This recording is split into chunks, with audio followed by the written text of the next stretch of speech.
All right. Welcome everybody to the next quarter century of your life, 2025. What an exciting moment, the second day of 2025. We just had a our annual New Year's retreat, Black Mountain, North Carolina. Several of the folks here were with us for that journey, and it was a beautiful way to start off the year. And we can tell you a little bit about it. But I think the main thing is just to we'll do some reflection for those of you that weren't here. Hi, Marissa. We'll do some reflection for those of you who weren't there, kind of filling you in on any kind of insights and epiphanies and new ways of seeing and new ways of visioning and perceiving things that we came into, and really just a chance to collectively tune into this year, um, the end of 2024, the beginning of 2025. If anything's possible, what do we call it? To create what's happening for us and what's happening for us internally and also externally, and the integration of the two. I mean, that's one of the things I think that is valuable and important and special about what we're doing is, there's some places you go to that just focusing on, oh, we got to make the money, you got to get get the advance at the job and all this stuff. And there's other places you go to where they're focusing on the spiritual part, but then people's lives are falling apart. And to me, the two go together, where I see people thriving in their lives with the spiritual foundation as the root. And I think that is the way to truly thrive in your life, emotionally, mentally, psychologically, spiritually, and physically, and all the other levels that we've talked about as well. We talked the retreat, just to for those of you who don't know, we talked about the ones I just mentioned, and then we also talked about relationship, community, family, home, finances, work, purpose, and then the internal ones: mentally, emotionally, psychologically, and then physically. So yeah, I just want to open it up to people. Maybe start off with some people that were at the retreat and what the journey was like for you, and what kind of insights are happening for you, and what you're noticing, and what you're feeling, and where you're at in the moment.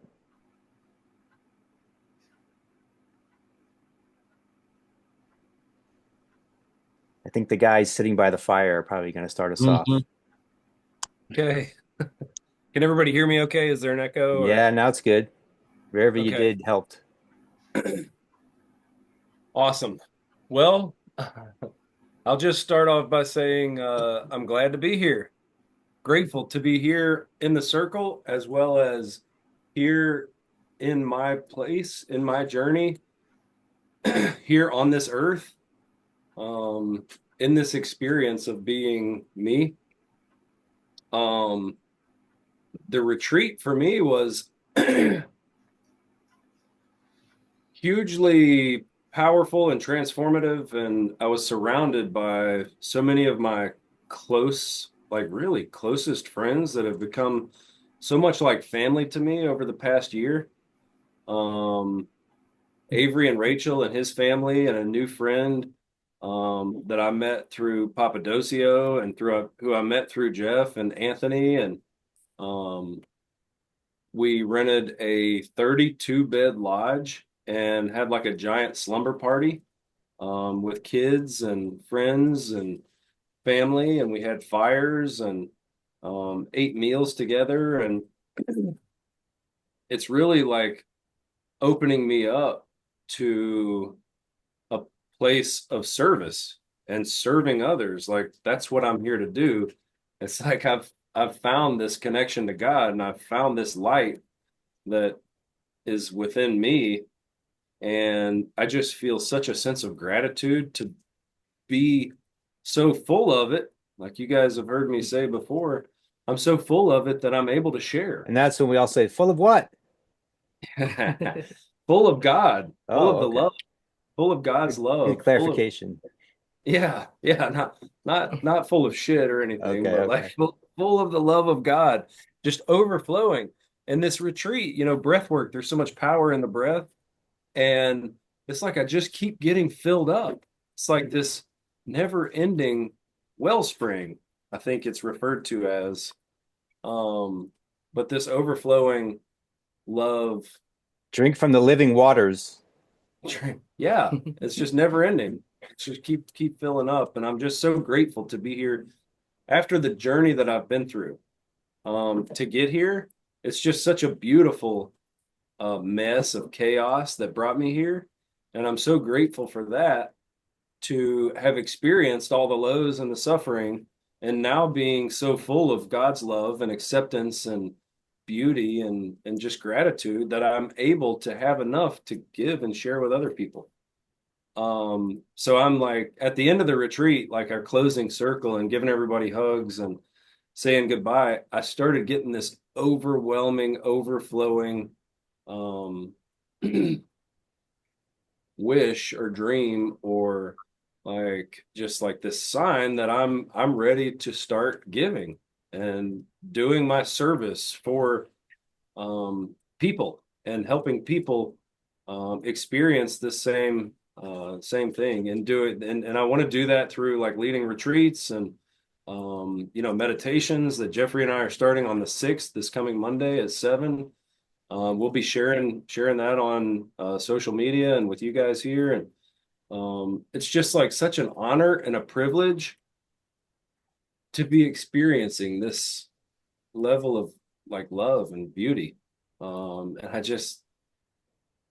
I'm just so humbled and so grateful um, to be here in a place where I'm capable to do that. Beautiful. I just got this powerful metaphor came to my consciousness. So we went to the spring right before the retreat, the one in Montreat actually. And so if you ever been to a spring, it's not that complicated to understand, but there's a water that comes out of the earth, right? And it's just coming out, and it just comes out constantly. It never stops coming out. It's coming out continuously. And so you need a cup to get the water, right? So it's like you're the cup. Your body is the cup. And so, if you're already full of it, if you're full of poop, then you can bring your cup to the spring, and you're gonna have this like dirty, filthy, gross water. So whatever's in your cup, if it has this kind of old dirt or whatever, then it's gonna be clouding the water. So the first thing is you have to empty your cup.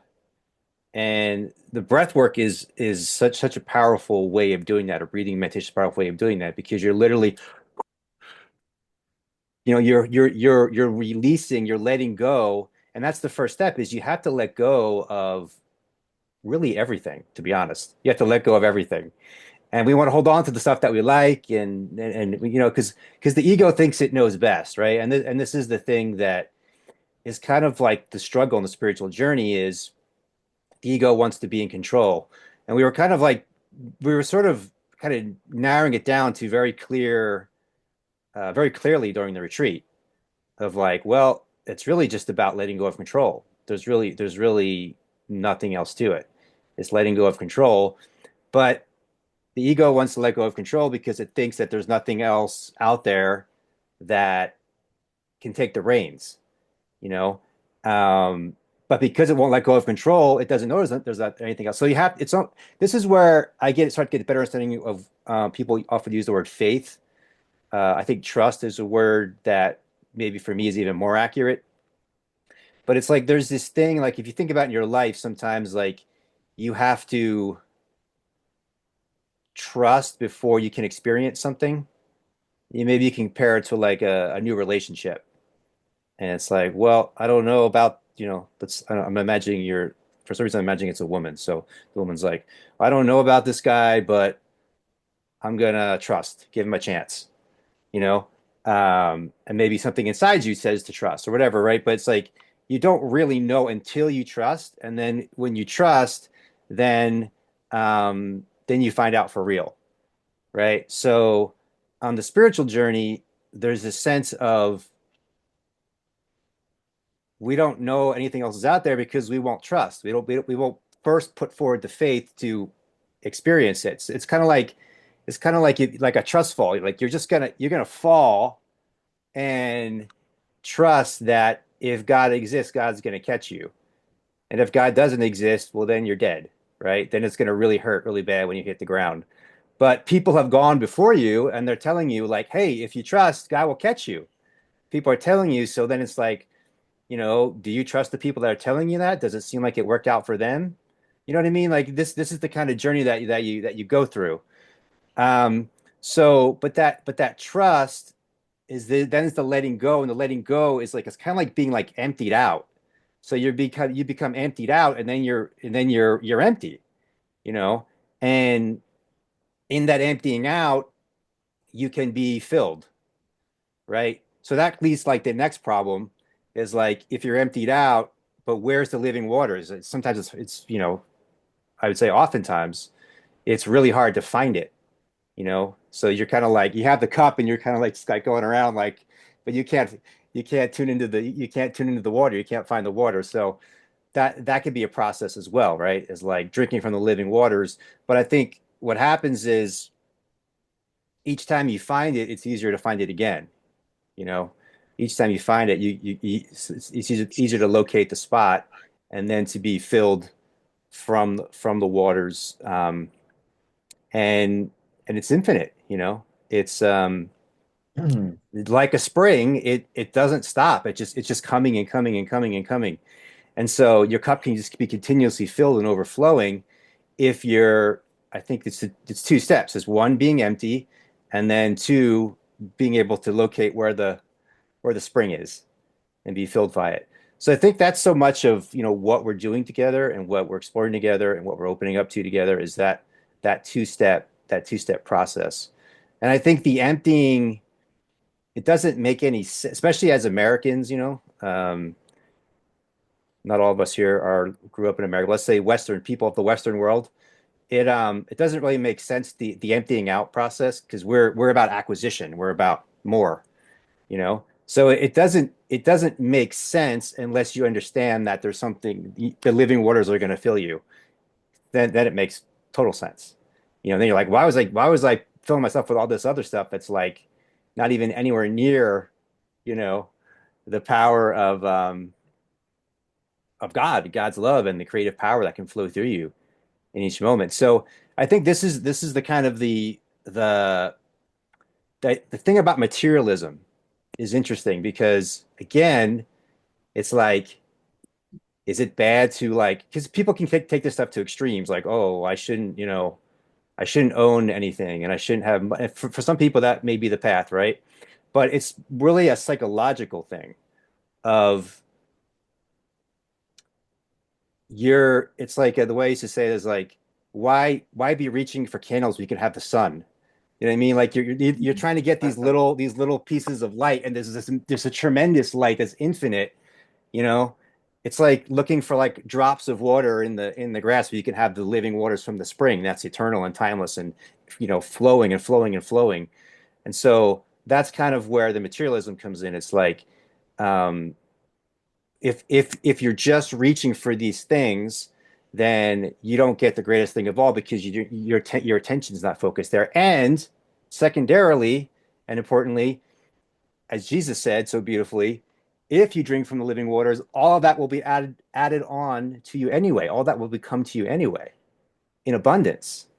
So it's like this everything. It's the whole thing works perfectly if you're attuned in. If you're in alignment and if you're a vessel for this power to flow through you in the moment. So it feels that's the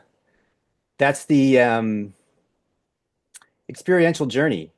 And it's the challenge even in something like this is like it's like, oh, let's talk about it and think about it for hours. No, it's an experiential experience. So I really want people as best we can on Zoom to like be feeling it. And that's what's so awesome about coming out of retreat is like there's an aliveness and a feeling that's there, and it can be shared. It can be shared, right? So the intellect becomes a barrier at a certain point where it's just like talking about it. We had this great metaphor that came through about talking about apples, I believe it was. And it's like it's hard to talk about apples while you're eating one. You know what I mean? So it's like better to eat the apple than just to talk about it, right? Now, if you can't eat the apple, then maybe the second best thing would be to talk about it, but the best thing is to actually eat the apple, right? So we're interested in eating the apple. And you can't really understand the eating of the apple unless you've taken a bite and Yeah, experienced that bite. and even then you won't understand it. But you'll have the realized you'll have the realized expression of it. Yeah, The it's like I think it's really physiological at the core. You know, like it the very cells of your being, like something is happening, you know, and there's like a glow that shines forth. And so when I say not understand it, not understand it with the mind, right? But there's a deeper yes, level yes. of understanding, if we want to call it that. All right, Will, you're up. All right. Hey, Robin. Hey, Robin. Miss you Happy at New the Year. retreat. Happy New Year to you too. Nice. Took me a while to get the link. I really like to do it on my computer. So, but I was looking for an old link and then Facebook jammed up and Yeah. so anyway, Sorry about that. It was a little complicated today. We'll clean that up next week. that's okay. Yeah. It's good to see you. It's good to see Regina and Marissa and some of the new faces and Yeah. Arnie. Hey, you guys. Arnie, the young man. Hey, don't go there. Yeah. Um, yeah. And who else? There's Lisa. And yeah, good to see you, dear. I'm sitting with my cat who feels like a Zen master sometimes. Zenith He, Prime. Do you know who that is, Will? I don't. Who's Zenith? I can't say, Oh, but you know who it is. okay. Awesome. Hey, Zenith. She has to go incognito because she doesn't want to talk. She doesn't want to be seen talking about spiritual matters in her earthly job. I don't blame her. It can be kind of contentious, Yeah, apparently. yeah. Mm. Um, I'm doing well. I'm enjoying basking in the afterglow of that experience. It was wonderful to be with you all. I feel inspired, um, inspired to deepen my relationship with God and love, um, and also inspired to play more music. And those are two of my major goals. And so I'm, got the path laid out in front of us. Just show up and do the work. So yeah. We had or I had Will. I didn't really ask him. I kind of told him that he was gonna play piano, live piano, for the Breathwork the second night, which he did Mhm. beautifully, and we had it by candlelight, and yeah, it was a really powerful experience. And I think that music is another great metaphor, right? It's like because universe, one of the translations for universe is one song. You can translate universe to one song, Mhm. and so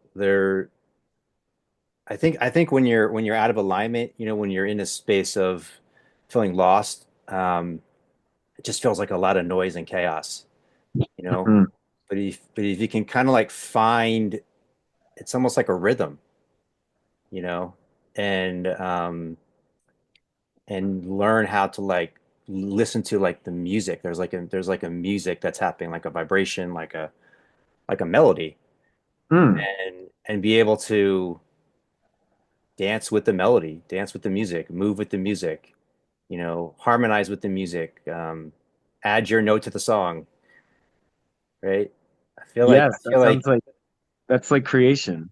yeah, even in a space like this, because one of the things I've been really tuning into is, I feel like preparation is, when it comes to speaking, preparation is a negative a lot of times for in my experience, because you know how people will say like, oh, when you speak from the heart, that's when I feel the most moved. That's the thing you hear people say a lot. And Hmm. I think speaking from the heart is really like just speaking from the authenticity of the moment and the genuineness of the moment. And for me, speaking from the authenticity of the moment, genuineness of the moment is like I have to speaking, but yeah, but I have to be listening Hmm. to what wants to be said. And the listening, it's kind of like listening to music. It's like what's happening, and you're kind of feeling and like, okay, yeah, say this now, and now say this, and now say this, and now say this, you know. Um, and then if you have a group of people that are in that space, it's like it is. There's a harmony and there's a music and there's this beautiful music that can come together from people just being in dialogue to each other in the presence, Mm. in the depth of presence together. Right. Everyone recognizing that they're equal co-creators, with the Lord flowing through us, so everybody has a, equal voice to share or at Yeah. their instrument to the song of creation. I think that knowing is what lets us speak up. It like overcomes barriers and recognizes that it's God's will and our will to share love and share our experience and our gifts. That's to me when we feel lit up. When we can share ourselves with everyone else and be receive everyone else into our being as well. Um, And he it is a says, song. translating vibration into words. Yeah, the feeling of love and gratitude. I really enjoyed the gratitude circle that we had a couple times. That's just such a simple, awesome practice. It is so simple and it is so awesome. Why don't we all do that more often, Tune into I what we're grateful think, for. yeah, I mean, it's like a lot of things. It's being on Earth when there's different focuses in our consciousness that seem to come before, truth or love or God's will or whatnot. And to me, that's like, what people call ego or the shadow or all that stuff. And it's just constantly deciding to listen to love and move in that direction. Choose that, choose it over and over and over. Um, that you love that more than everything else, temptation and Yeah. everything that else that could come to you. I was just thinking one of the criticisms that you'll hear from people is about gratitude is, well, you're not dealing with reality, you know. Well, what is reality? Well, not only that, it just occurred to me, well, then be grateful for reality. Brian, the times that I've felt most grateful, it is that kind of phenomena of like when we somehow are able to get out of the way and experience God. And so I think it's really on a feeling gratitude is actually a profound, spiritual level if you're really feeling that is close to like the Lord's presence. And Yeah. so like it goes back to that,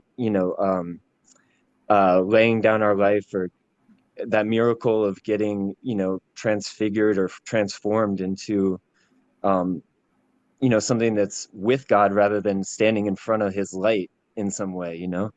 um to me the conditioning of the world leads us to believe that we should stand in front of his light, and so it may be rare to kind of really feel that he is our life. um But Anyhow, I just think it's a yeah, precious gift to really feel gratitude. but I think the power of gratitude is it really is being grateful for reality. In other words, it's like being Mhm. grateful for what is, being grateful for what's here and now. Like that's actually the gateway that opens you up and like takes you um, into That's communion with true. God. You're right, because it's the greatest thing is what we always have, right? It's the source of life. It's like if you're aware, then you're expressing God's gift to you of beingness and consciousness. So it's funny. It's like we can use our awareness to be like, I'm bored, I'm not grateful, or kind of like in that split second Yeah, but say, what about being grateful for being bored? Like that's a pretty awesome thing to be bored. Like if you're bored, that means no one's trying to kill you or shoot you or arrest you or stab you or blow you up. Like, oh, I'm bored. Oh, what a terrible life. You know what I mean? Like that's a that's a great thing to be grateful for.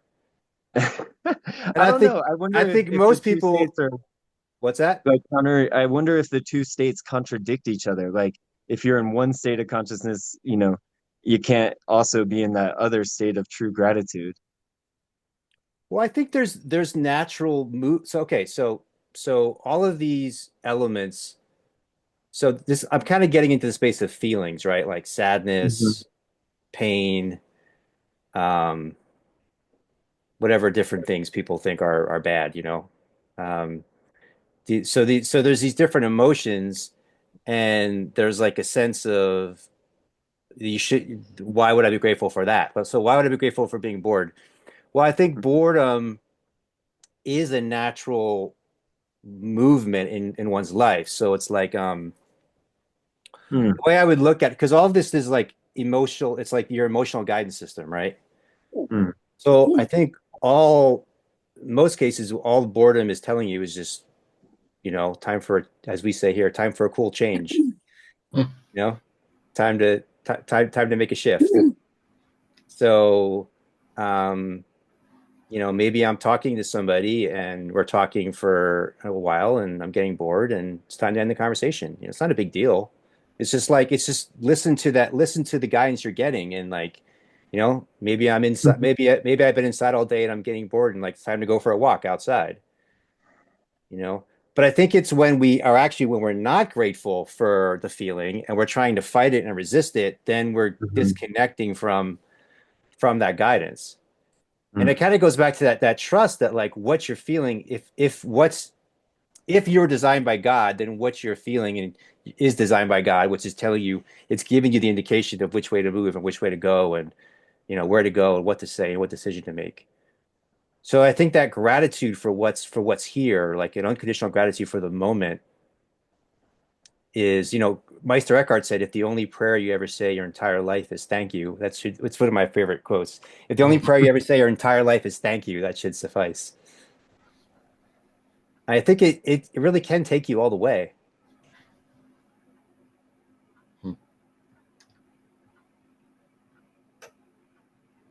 I'd like to say something about that. Um, one of the things I experienced in breathwork which is a moment that most of the time I feel most connected to God. I feel the presence of God like in my whole body, mind, and spirit. And oftentimes, many of you that have been in breathwork with me know all I can say is thank you, thank you, thank you, thank you, just over and over. And you say, I'm glad to be here. It's wonderful that you feel that so deeply and richly. Yeah, It's a it just blessing. comes. I mean, It's yeah, a blessing. It's yeah. Thank you for everything. Thank you for all of it. All the good things, all the bad things, the Yeah. experience, the And breath, the that's light. and that's my point is all of it. Yeah, Thank you thank for you all of it. works. And if there's things that you can't feel gratitude for, I totally understand. I get it. Yeah. I'm not saying someone should feel gratitude for something they don't feel gratitude for, but maybe at some point you will be able to feel gratitude for it. It is possible. Mm, And it may be things that like you never thought you'd feel gratitude for. mm.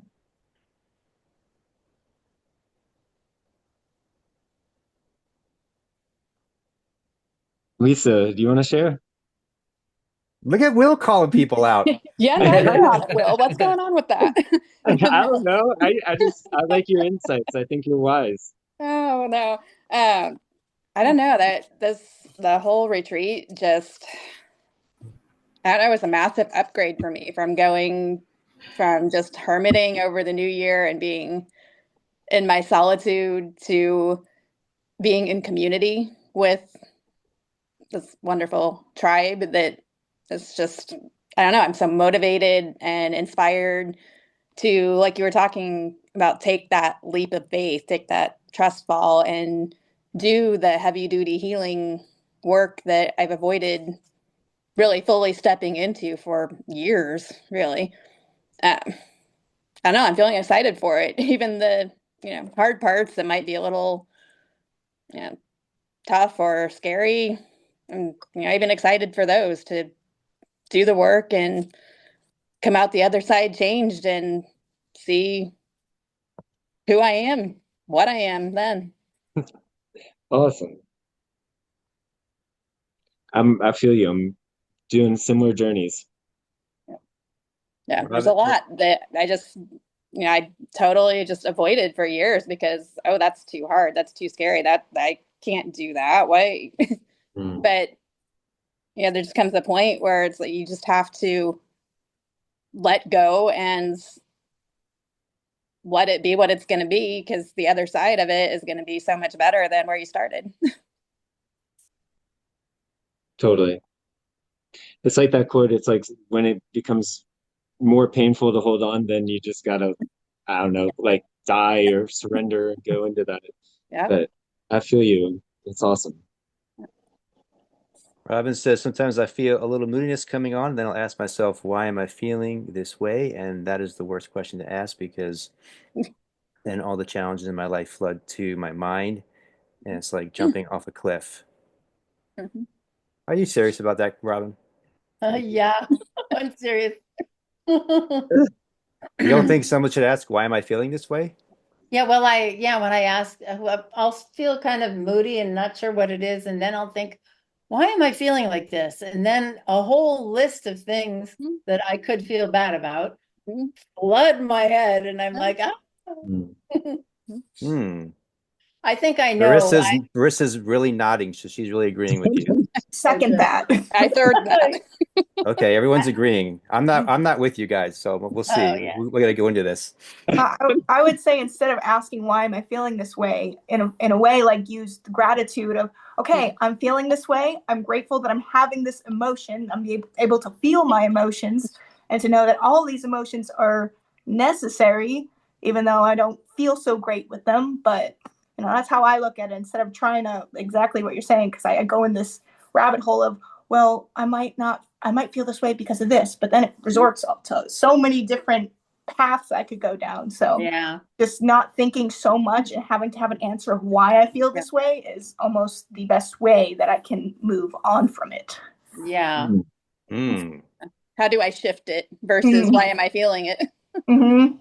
Yeah, I but think in general, kind of around Christmas time, my whole focus was on what to do to make other people happy, and I was just like, oh, I want to buy this present, do this, go here, do that, do this, and I'm kind of now I'm like, I realize I'm kind of not nurturing myself, giving myself what I need, you well, then know. that's the answer to why you're feeling that way. Yeah, I just figured it out just now. Okay, but you wouldn't have known that without asking the question. That's true. And I didn't want to admit that I was feeling bad. Oh, I okay, don't like admitting that ever, okay, Mm. but I yeah. was starting No, to dread. I think that to me to ask the question is good because um and you know the stuff like the emotional guidance system, like it's pointing you, your emotions are guiding you. So it's like I think of almost like they're on both sides and they're guiding you if you're going too far one or the other way. And so if you're feeling whatever it is, pain, feeling upset, feeling sad, feeling depressed, feeling bored, um, whatever ones I forgot, anxiety, anxious, worried. Um, I think, I mean, as a coach, that would be my first question, why? What's the reason? Yeah. Um, and so, um, and so when you can pinpoint the reason, um, now some things are beyond our control, right? So there's that, but a lot of things are within our control. And so we can pinpoint the reason you can make a change and make the shift to address what needs to be addressed. Yeah, it's true. Yeah. So yeah, so I like that perspective of like that was a great example of like, oh, I'm doing so much for other people. Um, which I find for women is that's one of the common ones Hmm. is the focusing on trying to make everyone else happy, trying to please everybody else, and neglecting oneself. Hmm. And then for men, their challenge can be focusing too much on themselves and not focusing enough on other people. So that's why we're all here for each other, to help each other to uh, to balance it all out.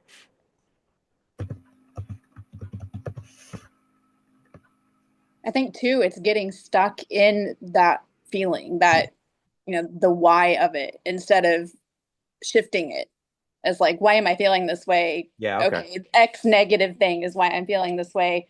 and then getting stuck in ruminating on the negative thing instead of, okay, I feel this way because of this.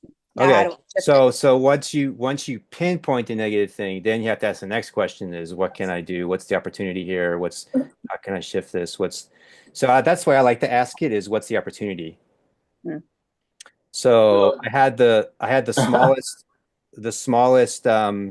Maybe a little confused. I gotta mute this there we go. I had the smallest circle ever last week with an audience of one, which was Jeff. And it was 11 or 12 minutes, the shortest circle ever. But it is up for replay, so you guys can hear it. But basically, that's what I talked about is my own process of having a lot of adversity last week, and then just continually asking the question, like, well, what's the opportunity here? What's the value in it? And that was actually one of the valuable things, which I think is often, is like um, kind of the inverse of what we were talking about earlier, is like when you're experiencing something that's difficult or challenging. Um, a lot of times for me, I find there's an opportunity to help other people Mm. through the process. But then also, I think the other one is the one that comes up too, Robin, that you mentioned is like a lot of times if I tune in for myself, there'll be a sense of we do it as feelings and needs or feelings and desires. So I'm feeling depleted, I'm feeling exhausted, I'm feeling drained, I'm feeling tired. That's why I'm feeling so I pinpoint that's the feeling. And so then what's the need or desire? Well, I need more self-care, right? And then how do I get more self-care? Okay, now I can start now there's maybe I get a massage or I get like whatever it is. Like there's all kinds of different possibilities for different people. Different people have different things, you know. Maybe I just need to take a day off and rest. I need more sleep. Um, but it's like the feelings are guiding us to what we need and what we're called to. Uh, hold on. Zenith Prime, did you want to speak or was that by accident? Yeah, I Oh, great. I didn't want to interrupt you though. No, I'm done. Go ahead. Oh, well, you were just reminding me of an experiential exercise that we used to do in the Big Glow retreats. If you remember where we would pair people up, and then one person's task was just to ask the question, "How are you feeling now?" Yeah. And Yep. Yep. and then the person would express, and the only response that you were to Mhm. give was thank Thank you. you. That was it, Yeah. right? And Yeah. the crazy thing was that as you went through this exercise, you would start to notice two things. Number one, that your feelings are constantly changing, Mhm. that, there's an omniscient presence that occurs between the two of you where your feelings start to mesh with the other person's and you're expressing what they're feeling, and it just became this really saucy sauce. So it was one of those experiments that I really enjoyed in the retreats. But I've never had uh, just the ability to resonate thank you with such gravity, um, because some things that were being expressed. I mean, how am I feeling now? But we were discussing heavier subjects before that. So anyway, just the response of thank you was awesome. So Mhm. that's all I had to say. Thank you, Zenith Prime. Yeah, Zenith, y'all. Maybe we could maybe I we know. could we could try it now as a group experiment together. So Yay. so basically I asked the question, what are you feeling right now? And then anybody can share. But the key is it has to be right now, like exactly right now. And it can be a physical feeling or an emotional feeling in the moment. And it's not a big like long story. It's just a word at the most, like a few words, So you just share what you're feeling right now, and then whenever the person shares what they're feeling, then the response is thank you. So we or me or whoever wants to share can say thank you. And then we keep going for maybe like a minute or so. So what are you feeling right now?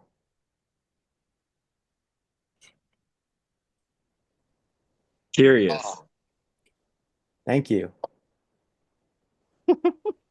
I was going to say curious also. Thank Is that you. Mark? Yeah, Hey. same wavelength. Okay, so since you actually that'll be too complicated. I'll just say again. Okay, what are you feeling right now? Public Gratitude. speaking nerves. What was that, I Zenith? said public speaking nerves. Oh, thank you. Jeff, Gratitude. thank you. Thank you. Thank you. What are you feeling right now? I'm feeling uh something in my head, like some kind of like tightness in the head here. Thank you. Thank you. What are you feeling right now?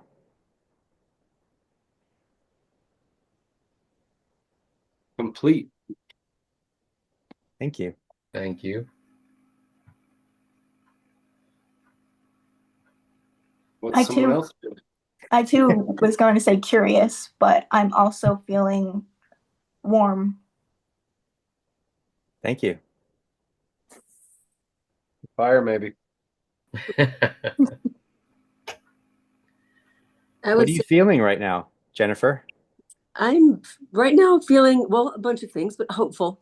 Hopeful. Thank you. Mhm. What are you guys feeling right now? Inspired. Excited. Inspired and excited? Yes. Oh, thank you. Okay, now I'll do it Southern style. What are y'all feeling right now? Grateful. Hard Hard. and feathered. No. Thank you. Famished. We're ready to eat. Thank you. Scarlett, what are you feeling right now? Happy. Happy. Thank you. And what are y'all feeling right now? I'm feeling grateful for my friends and family. Yay. Thank you. Thank you, Avery. Thank you, everybody. Haley said love. Love. Thank you. Thank you. So when you do it with two people, it goes back and forth. So that was a new experiment, and that was fun. But when you go with two people, like Zenith was saying, it goes back and forth. So as you go, you're kind of like going deeper into something together, and you can kind of touch into like things that are deeper, happening more deeper inside. But also, what you're feeling, we're obviously we're affected by other people's feelings, right? So what we're feeling is, so it's kind of like you're on this journey together of like, you know, and you're grateful for the journey together. And I think the other thing you notice is how temporary feelings are. You know, like when we're in something, we think it's like, oh, this is the rest of my life. You're definitely not gonna feel like anything the rest of your life, including like joyful things. Like those are temporary too, right? So feelings are temporary, and that exercise really helps you when you do it in a dyad. It helps you just to see like, hey, now I'm feeling this. Oh, now I'm feeling this. Oh, now I'm feeling this. Oh, now I'm feeling this. Now I'm feeling this. You know, and just kind of really be with the temporary movement. It's almost like we say emotion is energy in motion, right? So it's like to be with the feeling is really to be with the energy.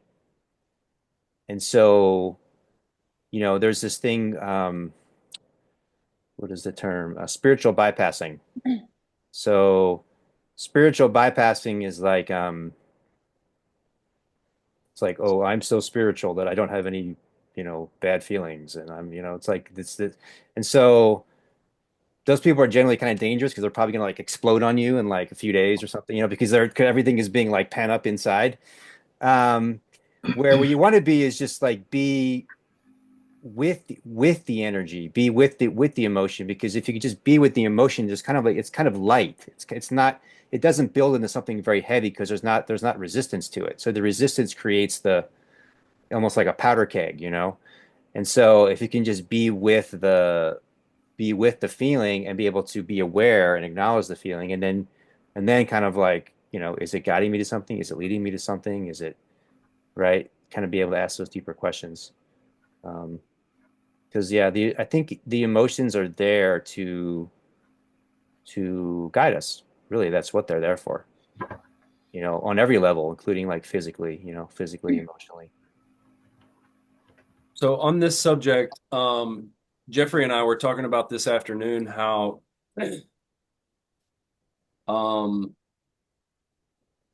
correspondence or communication with other people, like projecting something onto us and like totally killing the vibe, like killing my state of like happiness. And um, so instead of spiritually bypassing and just acting like that's not there, like actually feeling it and like having practices to go into to move through that feeling and not get stuck there. You give an example. Um, yeah, so I had something come up. I guess I don't want to get too specific, but I It had to. doesn't have to be a personal example. You can just make up an example if you want. Okay, well, like somebody said a bunch of things about me that was their perspective and got like crept into my mind, and I got totally distracted from this like connection and blissful feeling that I was feeling with Mm. God. And my mind took over and started going there, like started staying there, like I was stuck in it and I couldn't think about anything Hmm. else. I'm like, man, is this like true? Is this me? All this other stuff and going down this rabbit hole in all these different directions, like chaos, and feeling like lost and scared and alone. And then like staying there in my case for like 2 or 3 days and like wondering like, man, is this like stuck in me now? Am I stuck here in this place? And then having, I know that happens for everybody. I've talked to you about this, and things are not always moving and flowing in a positive, perfect state in the reality of this existence. So things come up, and I think the key part to not spiritually bypassing is feeling those, acknowledging them, and then also having a practice to get you back on center. So in my case, that practice, I have many practices, and I think that's a crucial part of overcoming these challenges and obstacles and returning back to that centered, peaceful, blissful state. So just making people aware of that, like find your practices, find your self-care, do your things that maintain you in a centered space with God, in connection and communion with God.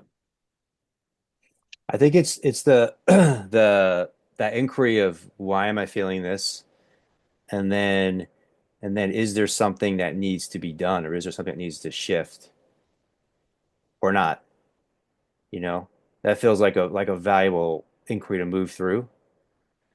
I think especially if like it's like there's a thing where it's like we have these like interpersonal relationships, and somebody thinks you're a bad person.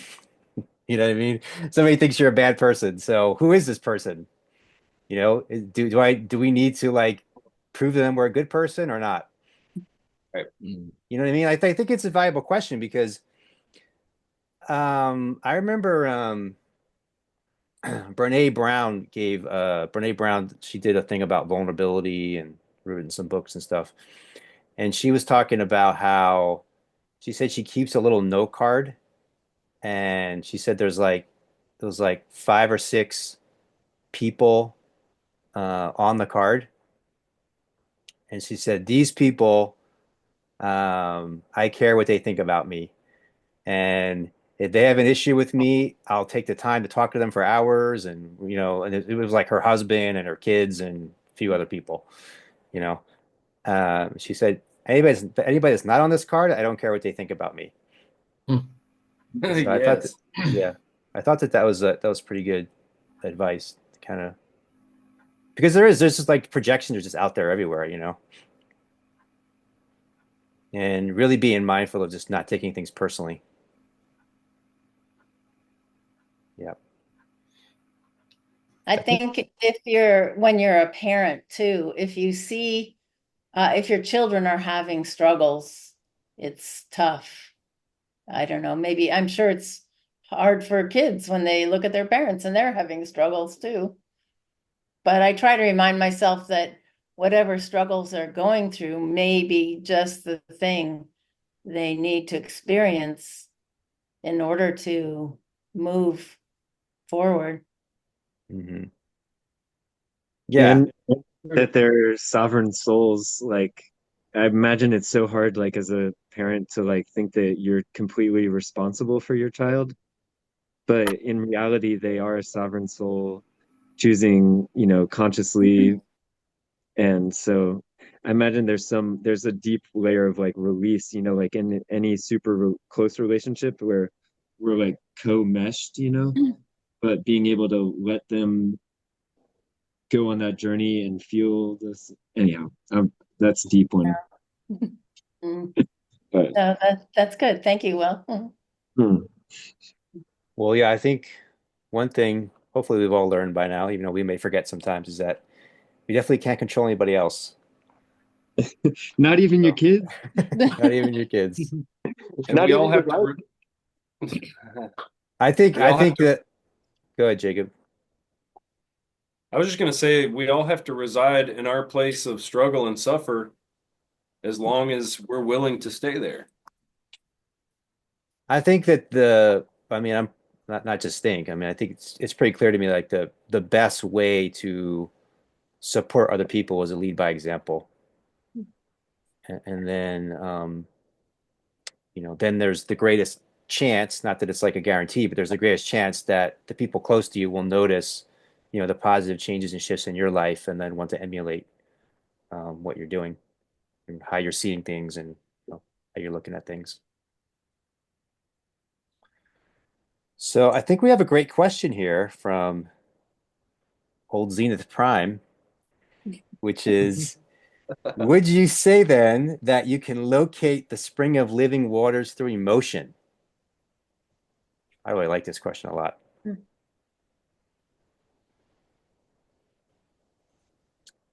I'm gonna throw it out to you guys. What you think about that? Can you locate the spring of living waters through emotion?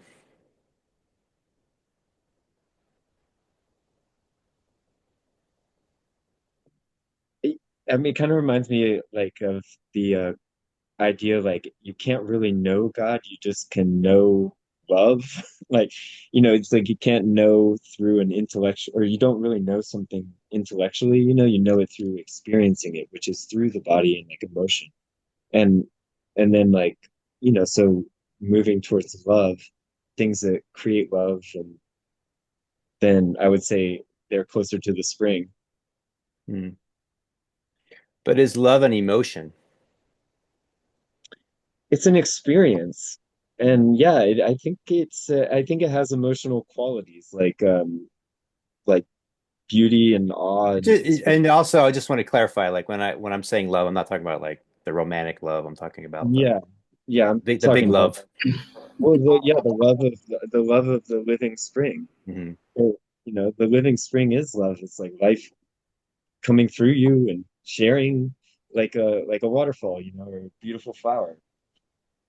um I would say totally, like, love is guiding you emotionally towards the truth, and like the truth of life inside of you, which is love pouring through us all, to be shared with the love that is pouring through other parts of life too, It's like one love of the source sharing.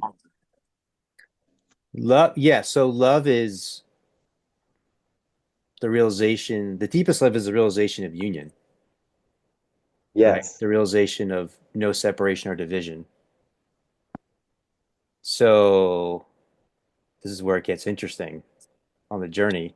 In fact, I've heard stories of people on their path, and they come into this space of union, and they feel so much pain of like humanity and so much like horror of humanity that it totally freaks them out, and they're like they can't take it, and they just stop the whole journey for a while, and then eventually they come back around. But but yeah, so I think to be in the space of union without the visual separation, like even if you think of Jesus, like he felt a lot of pain of the humanity, the human experience. So and I can feel too, like when you feel really connected to the world, people who are in a loving space can have a lot of compassion for the suffering that they see and that they experience. Hence why I say it's a very interesting question.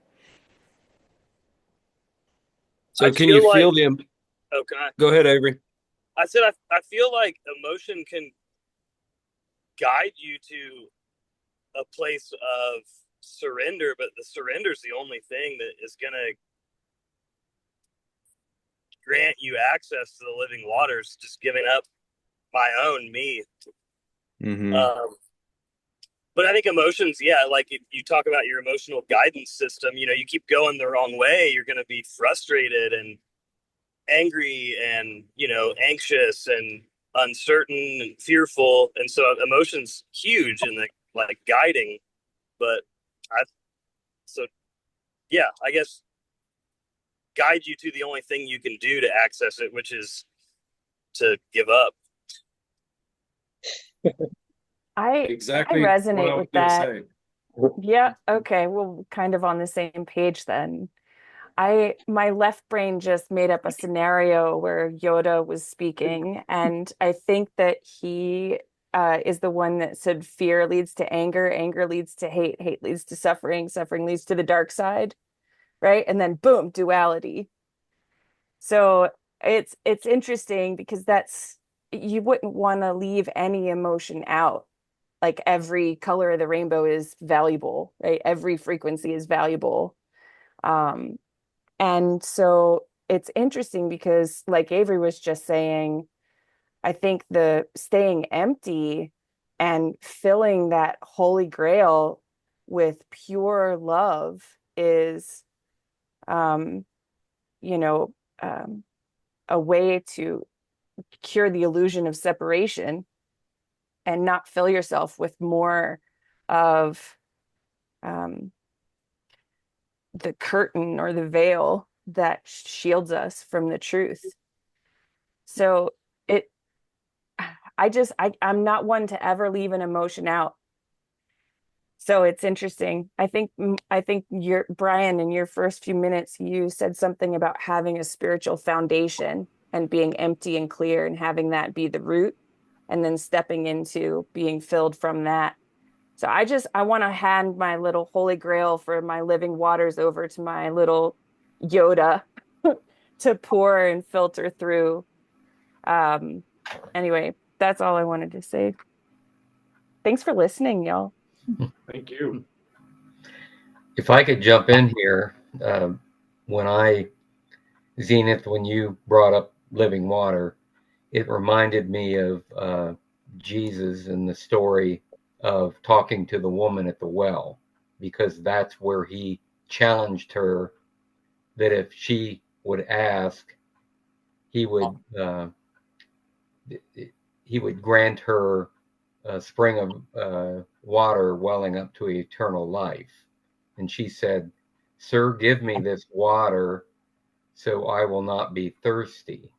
And she was still thinking in physical terms rather than spiritual. And that's where Jesus challenged her and said, "Go get your husband and bring him here." And she said, "I have no husband." He said, "You're right in saying you have no husband. You've had five, and the one you have now is not your husband." And she said, "Sir, I perceive that you are a prophet." So his confrontation of her is what led her to see more of what he was talking about the living water. So my question then, and I had this question before Zenith even brought this up, is guilt an emotion that's our friend, or is it our foe? Is it helpful or harmful? Because Jesus used a little bit of guilt there to draw that. But did he though, or was he just saying, like, this goes back to the thing too of like, if there's a tree and I say there's a tree, you know, or if you're doing something, I just point like a scientist, this is what you're doing. I'm not telling you to feel guilty about it. I'm just, that's up to, you might feel guilty about it.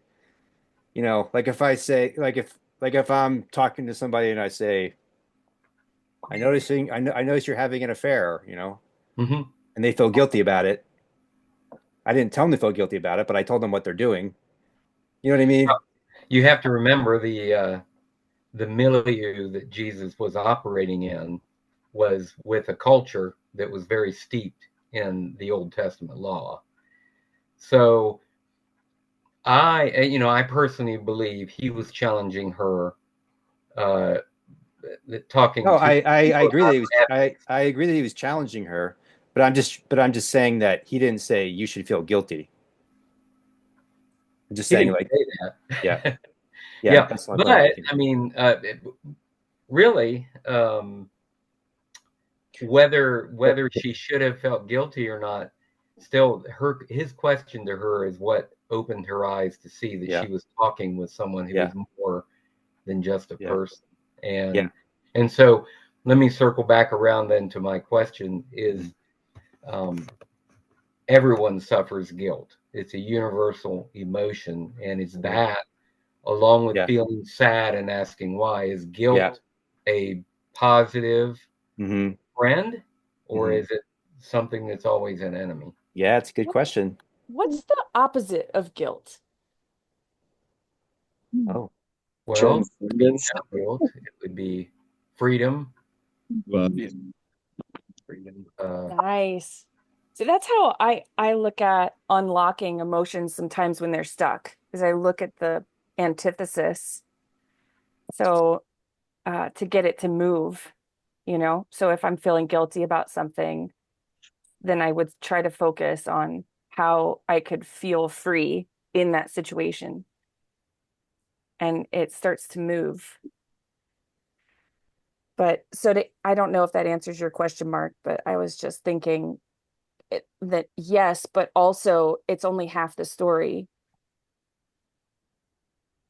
I agree with you, Zenith. I really think that guilt is a useful emotion. And I did an AI search, is guilt an emotion, and immediately said, yes, it is. It's a complex emotion. But I think it is a very useful friend to us, because it causes you to examine, why do I feel this way and what's going on? And yeah, we may feel guilty about things that we shouldn't feel guilty about, but at the same time, there are things that we should feel guilty about and then try to rectify, because it's causing pain in others. So it can act as a course correction. Go ahead. Correct. Yeah, that's what I was going to say. Yeah. Basically, why am I feeling this way? If you should feel like that, you did something wrong. Well, then you change your actions and don't do it again. But I know, like, I've had a problem in the past just staying in the guilt for no reason. So it could be bad in that way as well, or feeling guilty when I shouldn't feel guilty. I have some reflections on that I would really like to share, especially I feel appropriate to Jeff's comment just now with the sticking. Who is talking right now? Oh, sorry, I'm a mystery face. It's Kissney. Oh, Hi, hey, Kissney. guys. Hey, Kissney. Everybody. It's Siri. It's an iPhone. I just heard a voice like coming from the sky. I didn't know what was happening. It's an angel. Oh goodness. I've kind of like spent some reflecting time on guilt as a vibe, and how the feeling sits in us and all the things. And I think that is really useful to make a distinction between guilt and shame. And for me, these definitions are strongly different. Guilt feels like a temporary emotion that is us acknowledging when an action is not aligned with ourselves. And it's that feeling of discrepancy between something that you may have, done or acted on that doesn't feel aligned with yourself. And there's a feeling of desire for course correction, like that, oh, shoot, I should have done something differently. And it's very focused on the action or the behavior. Whereas shame is an internalization of us drawing some conclusion from that guilt. I'm not worthy because I messed this up, or, I hurt somebody, so I'm a terrible person in relationships, or whatever it may be, and telling a narrative about that guilt that pigeonholes us into kind of perpetuating that emotional state. And I think that shame is not necessarily very useful for us, but that guilt is, because it's the identifier of when we're not on course. But shame, which I think in our culture, we associate a lot of shame qualities with guilt, and we kind of just put those two things kind of together. Yeah. And So are you saying that you feel like shame, the way you're defining shame, it changes your self-image? Yeah, Of and yourself? yeah. And I think it can be used, like, you can shame others, but it's kind of this, like, you should feel bad about yourself because of your actions, when we all know at our core, do you know what I'm saying? So it kind of, it's, I think guilt is more like, hey, dude, your actions are not in line, and we all have faith in you to, get it together, but these actions aren't okay. And that's a little bit different than saying you're bad, and we do that to ourselves.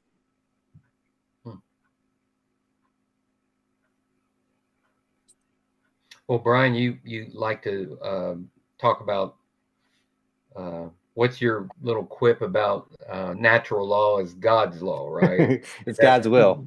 God's will is natural law, yeah. Okay. Then if there is such a thing as natural law, we can transgress it, right? Yep. And then there would be feelings of guilt if we're a healthy. Yeah. Okay. So I think this is where it gets more interesting, though, is because there's natural law and there's God's will, but we're also, to me, it seems pretty clear we're moving through a developmental process. So I think of this life as like a school. So for me, there's, hundreds and hundreds and hundreds of things I've done in my life that I would never do now. But I had to do those things to learn to, this isn't proper English, but learn better, or whatever, how you would say that, to learn the lessons in those experiences. So this is where it goes back to the gratitude thing. Like for me, I don't feel, I felt that was part of my journey, that I needed to move through to learn the lessons I needed to learn. So that's kind of how I approach my life. And then, like, if I was working with somebody, I would look at it the same way of like, okay, well, when you were 10 years old, you did this thing, and now you've learned not to do that thing anymore. And so then there's no need to feel guilty about it because you learned. So it was actually, I actually think it's actually, I would say you lived a better life if you did like 1,000 things wrong and learned from them than if you did like one thing wrong and learned from them. You know what I mean? Because it's like you grew more during the process. The term for that in traditional Christianity is sanctification. Okay. I like that word. The sanct is what Latin for saint. Mm-hmm. Sanctification is becoming more saintly or more holy. Yeah, beautiful. Yeah. Yeah. Or if you did one thing wrong and didn't learn from it. If you did one thing wrong and didn't learn from it, then that's probably when you'd be in that guilt space. Yeah. Right? Because you feel like you're kind of stuck in that like vibration. But I don't think, for me, I think somebody said it earlier, like maybe you feel it in a moment, but I definitely think it's something good to carry around. No. I don't think it's a healthy thing. I wish I could quote the statistics, but somebody in my past, I heard say that probably one of the primary reasons that people are institutionalized is because they're bearing so much guilt they can't deal with it. Yeah, And and also I would say too, the people could goes back to Kissing's point, like someone that has a very low sense of self-image, those are the most dangerous people. Those are the people that hurt other people and you know, um, do dark things to other people because how we see ourselves is how we see others, you know. And I think that's the beauty of the journey that we're moving into is one of the things we talked about at the retreat was the unconditional love, that God loves us and feeling that regardless of what we do or don't do or have done or haven't done, and through Christ that we're unconditionally loved and we're forgiven. And I think the more that we can like rest in that truth, then we're resting in that love, that supreme love, and then we're a conduit for that in the world to others, which is the place we want to be. Yeah. Okay, so let me throw a question to you, Mark, because Okay. this previous question is something that there's kind of this conversation that I've been hearing, and I've kind of been in a bit with the church about the church. So there's kind of obviously there's a lot of different kinds of services, but I'm just going to break it down into two different kinds for the moment. So there's a there's a kind of like church service where it's very emotionally based. Mm-hmm. So the music is very emotional. People are feeling it, and it's a lot of emotion and feeling. And there's that kind of service, and then there's um, Liturgical. yes, liturgical. Hmm. Like I've been to a couple of the Orthodox liturgies, Yes. and it's like no emotion, like zero. Like it seems like there's zero interest in emotion at all, you But know. but But there there's are something powerful there as well in a yeah. different way. So so there's kind of like this kind of interesting I don't know what you'd call it. Let's just call it discussion about it goes back to the question about emotion. Uh-huh. Because like, the first kind, people will be like, oh my God, I felt something. And I felt, strong emotion at certain kind of services or just spiritual experiences or spiritual gatherings. Um, but then people can get addicted to the emotion or the feeling and just be chasing the feeling in the same way you'd be chasing like a drug, Yep. you Yep. know, and not feel the deeper thing beneath it. What comes to mind as you're talking, you remember the scene in the Jesus Revolution where Yes. they're in church and the two Yeah. sides and the Yeah. hippies are on one side and Yeah. the stodgy people are on Yeah. the other. Yeah. I think it's not either or, it's both and. Right. I have been very intrigued with the reading about Orthodox churches, and people come out of an Orthodox service and they're highly emotional, even though it was extremely liturgical. They sense something powerful there, and maybe they didn't jump up and down and It's like a stillness. That's the way I would describe it. That's what I experienced. right. You And know? then there is the Pentecostal churches where Yeah. if you're not swinging Yeah. from the chandeliers and rolling in Yeah. the aisles, there's Yeah. something wrong with you. And Yeah. oh, you know, So I think my kind of my way of looking at it for the moment, it's an evolving conversation, would be um, feelings are not good or bad. So so the feeling you can have. So I think if you're okay, the way I would look at it is this: if you're having a relationship with God, or you're developing a relationship with God, you're gonna have the most amazing, incredible, like whatever, whoever you've fallen in love with is like, yeah, a million times beyond that, the Mhm. feelings you can have, right? Yes. And then also don't get attached or addicted to the feelings because it's not about the feelings. And then if you get addicted to the feelings and you start chasing the feelings, you'll actually lose the feelings. So it becomes a reverse Yeah. thing, you Yeah. know? So if you can just like, focus on there's a saying, keep the main thing, Uh-huh. right? So focus on the main thing, the beautiful feelings can come, and that's wonderful, and just feel them, but don't get attached or addicted to the feelings. Let them come, and let them kind of appear and disappear, as we say in the breath work, rise and fall, come and go. Well, I'll say this, and then I'll give up the floor. You and I had a conversation with Jeffrey earlier about one of my spiritual heroes is Jonathan Edwards from the the first Great Awakening in the pre-colonial days, and he called them spiritual affections, the emotions that people have particularly during revival meetings. Mm-hmm. And he wrote extensively on what spiritual affections, outward visible things, are not necessarily spiritual, and which ones really do indicate that there's something honest happening. And people have been discussing his work for, gee whiz, 250 years or more. And it's still considered the seminal work on exactly the question you brought up about liturgy versus emotionalism in church.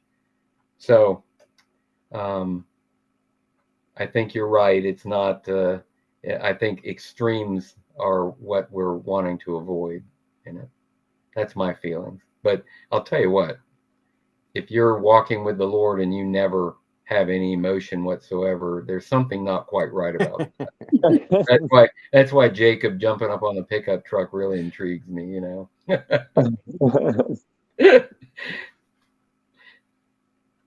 It's I want to share one idea that this conversation reminds me of, and that's just the idea that God's love or God's will for us is essentially changeless, and that would produce a state of constant peace.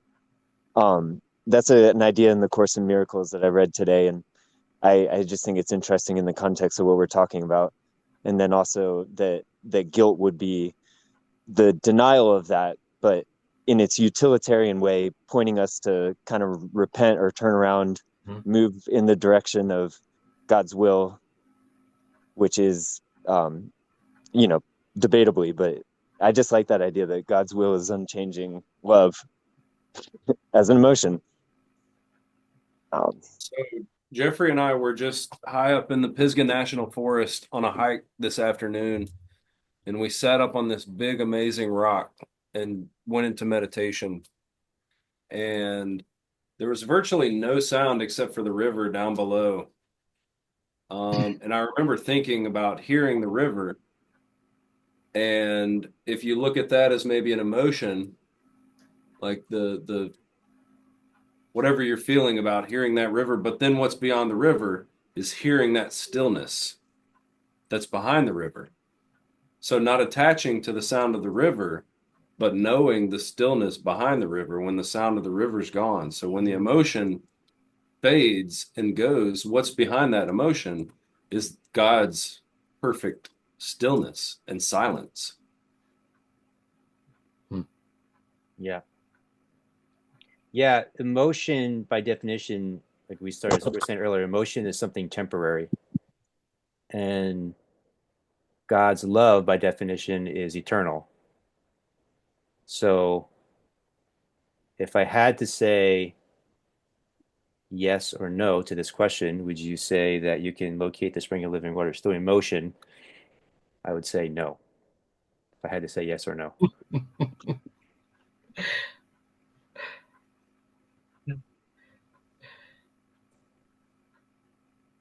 I'll tell you what, my first experience was highly emotional.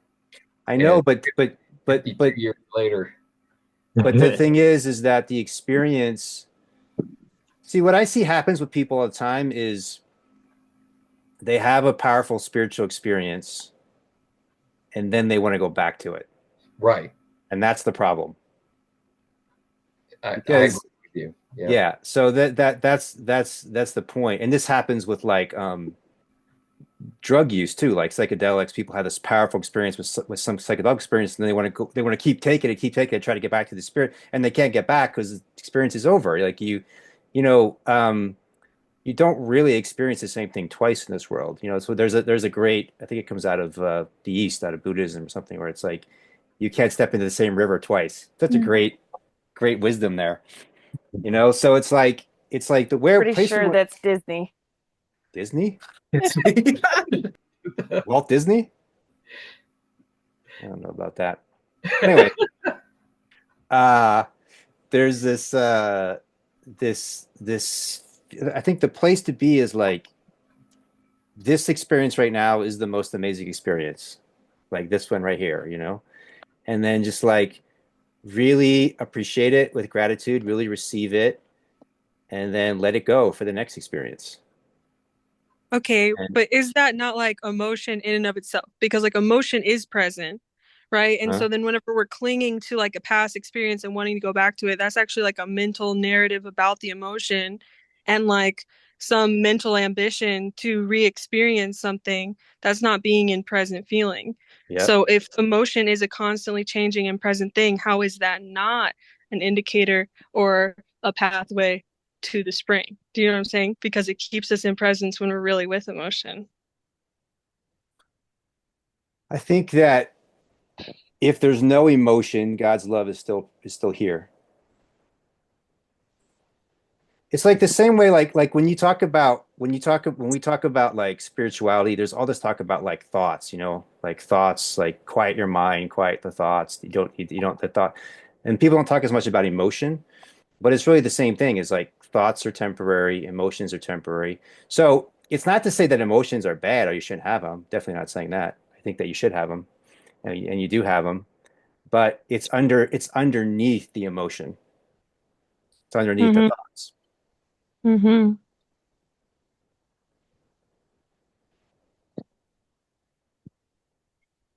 And so maybe is it how many times do you have to feel the emotion before you can let go of it and realize that not attaching to it then leads you to the spring? Well, again, like the emotion is not a problem. It's just not a Right. solution. It's not a solution either. You know what I mean? It's like the like I think Kistner was right. It's like the emotion it's the energy. So the emotion is happening, most of the time. I mean, maybe when we're sleeping or something, there's no emotion, right? Or there's moments where you don't feel any emotion.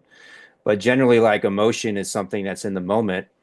And so being with what is would include being with the emotion that's present, including other people's emotions, right? So there's this thing of like, was this my emotion or your emotion?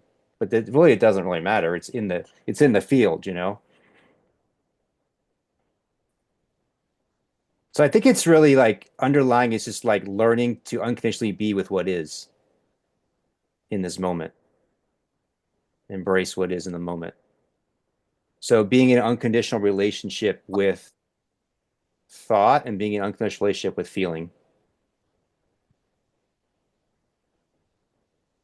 Then it would be correct to say, or I think we could probably agree that emotions are a good and healthy thing, but you can't live there. It's like adrenaline is a really good thing, but you'd You kill can't your. have you can't have it 24 hours, 7 days a That's week. right. Yeah. You'd get Yeah. fried, Yeah. and it's a gift that adrenaline is a gift that's built into us for a good purpose, and so emotions are a gift, and they can point the direction, but you just can't live on emotion. You got to find the solid rock under. Yeah. I think it goes back to the original point, right? Of like all this stuff kind of goes back to the original point, which is like instead of trying to control the emotional field, just allow God to give you the emotion that, Yes. you know, is the one to give you. Seek God and not the emotion, Yeah. right? Seek I God mean, and seek God first and all things will come to you, Mhm. including awesome emotions. God. That's right. Whoop, whoop.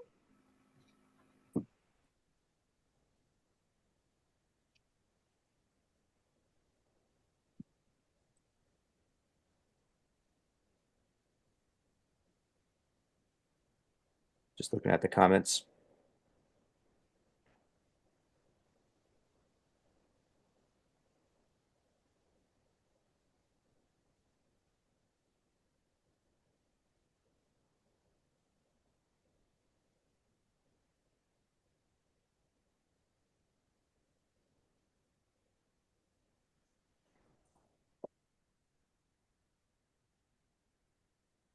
Would anyone else like to share anything in words? What a beautiful energy in the space.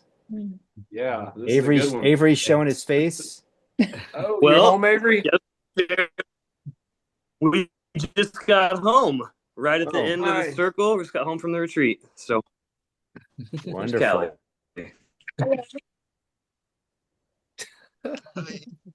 Glad you made it home safe. Thanks, guys. But yeah, I agree. First circle of 2025 is an epic one. Zinger. A zinger. A humdinger.